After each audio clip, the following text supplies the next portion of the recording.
This is the story of Dave, a middle-aged man who decided to pack it all up and hit the highway. He had a ute, rooftop tent, and the road ahead. What more could you want?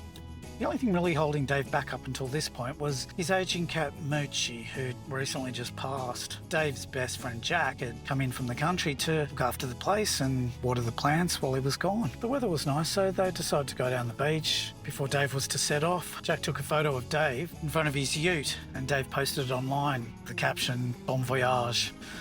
And in typical Melbourne style, the weather took a turn for the worst. It started pelting down. So they took shelter in the tent. Jack's like, maybe you should hold off for a while until the weather clears up. The storm clouds were coming in. David was impatient and kind of stubborn. They sat in silence for a while. Dave nods off. The sound of the rain melded into his dreams, and he was on the Great Ocean Road, barely able to see in front of him. Bright lights coming straight towards him on the same side of the road. He swerves and tumbles over the cliff towards the ocean. He wakes up with an electrifying jolt, looks around, and Jack's no longer there. Pops his head out of the tent. The rain had cleared up, but the light was blinding. There was no one left in the car park. Packs up the tent, heads back to the flat. He walks in the door and Jack's sitting there in front of the TV, eyes all puffy and watering. Dave's thinking it must be hay fever. "You all right, mate?" he says. Jack doesn't respond. "Mate, I had this nightmare that I was on..."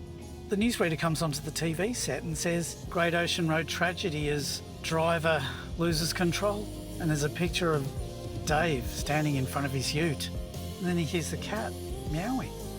Turns around and it's Moochie at the front door. He follows it out into the light, takes one last look back at Jack, and Jack's sobbing. "It's okay, mate," he says. I found Moochie.